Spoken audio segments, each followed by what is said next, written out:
हम सभी यह तो जानते और मानते भी हैं कि समाज की सबसे छोटी इकाई व्यक्ति है, लेकिन यह स्वीकार नहीं करते कि अगर इस एक इकाई को ही सुधरने का तरीका आ जाए तो पूरा समाज, और समाज क्या, पूरा राष्ट्र, और राष्ट्र क्या, पूरा विश्व ही बेहतर स्थिति में पहुंच सकता है। हर व्यक्ति यदि स्वयं को अच्छा, नेक और समाजोपयोगी बनाने की राह पर चल पड़े तो तय है कि सारा समाज अच्छा और बेहतर हो जाएगा। बहुत जरूरी है कि हम अपने लिए तो जो कर रहे हैं वो कर ही रहे हैं, लेकिन समाज के लिए भी हमें उपयोगी सिद्ध होना होगा और जो भी हमारी सामर्थ्य हो उसके अनुसार, उसके अनुरूप लोकहित के कार्यों में अपनी ऊर्जा और हमारे पास जो भी रिसोर्सेज हैं उनका कुछ हिस्सा देना पड़ेगा। मैंने अपने पिता के संघर्ष को न केवल देखा बल्कि बड़े करीब से महसूस किया। मैं पहले ही कह चुका हूं कि मेरे जीवन के सबसे बड़े आदर्श पुरुष मेरे पिता हैं और मैंने होश संभालते ही समझ लिया था कि उनके जैसा इंसान अगर बनना है तो उनको उनके आदर्शों को, उनके सिद्धांतों को और उनके जीवन जीने के तरीकों को न केवल समझना होगा बल्कि आत्मसात भी करना होगा।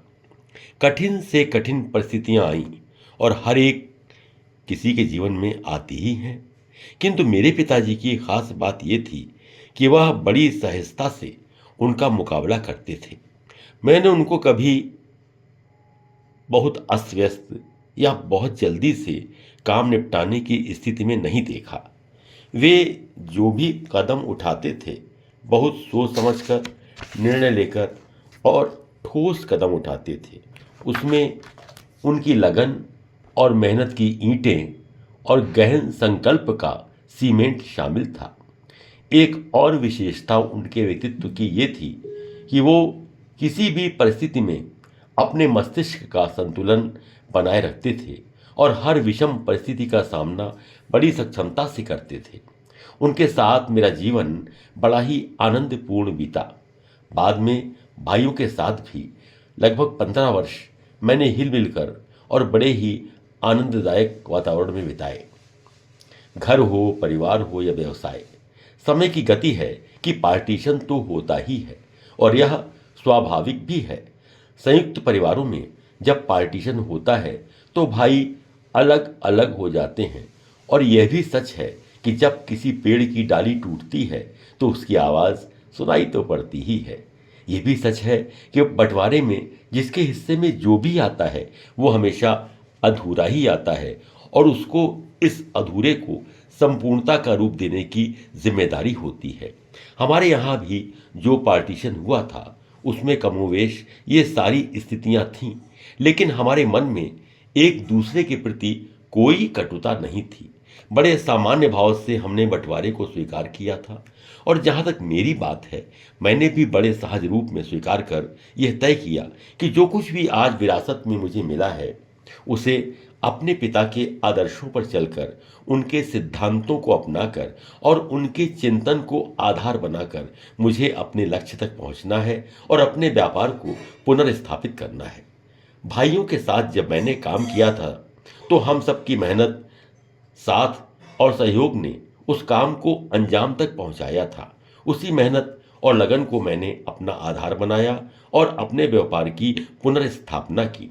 यह मैं बता ही चुका हूं कि हम पहले इंडस्ट्रियल यूनिट थे जिसे आगरा में यूपी की अलमारी का रेट कॉन्ट्रैक्ट मिला था। मैं बता ही चुका हूं कि पार्टीशन में मेरे हिस्से में न मकान आया था, न काम करने के लिए दुकान या व्यापार, और इस चुनौती के साथ 5 बच्चे, उनका लालन पोषण, उनकी शिक्षा दीक्षा, ये सब भी शामिल था।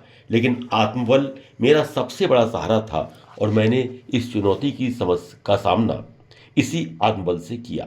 मैंने कभी एक पुस्तक में एक छोटी सी कहानी पढ़ी थी, मैं उसे याद करने की कोशिश कर रहा हूं। एक व्यक्ति एक जहाज में यात्रा कर रहा था, पानी के जहाज में।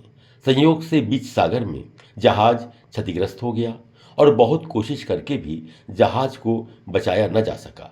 जहाज के जो यात्री थे उनमें से जिनको जो भी साधन मिला उसका सहारा लेकर वो जान बचाने के लिए सागर में कूद पड़े। उस व्यक्ति को और कुछ तो मिला नहीं, लेकिन एक तख्ता मिल गया। उसने उसी को गनीमत समझा और उससे कसकर पकड़ लिया। हालांकि किनारा बहुत दूर नजर आ रहा था, बल्कि नजर भी नहीं आ रहा था, लेकिन उस व्यक्ति ने सोचा कि किसी तरह जान बच जाए और किनारे पर पहुंच जाऊं तो मैं अपने घर, अपने बच्चों के पास पहुंच जाऊंगा। और उसने ये सोचकर उस तख्ते को कसकर पकड़ लिया, आंखें मूंद ली और अपने को लहरों के सहारे छोड़ दिया। बीच में जब जब उसकी तख्ते पर गिरफ्त कम होती, उसकी आंखों के सामने उसके बच्चे, उसकी पत्नी और उसके घर का चित्र तैर जाता। और तब इस आशा से कि थोड़ी दूर और अगर किनारे पर पहुंच गया तो मैं अपने घर पहुंच जाऊंगा, वो और भी सख्ती से उस तख्ते को पकड़ लेता। लगातार 3 दिनों तक बिना खाए पिए, बिना सोए वो तख्ते के सहारे तैरता रहा। और बीच में बीसियों बार जब जब उसकी गिरफ्त कमजोर होती, अपने घर और परिवार से मिलने की चाहत उसकी पकड़ को और भी मजबूत कर देती। आखिर वो किनारे पर पहुंच गया और बेहोश हो गया। जब उसे होश आया तो वो खुशी से चिल्लाया, मैं बच गया और अब मैं अपने परिवार से मिल सकूंगा।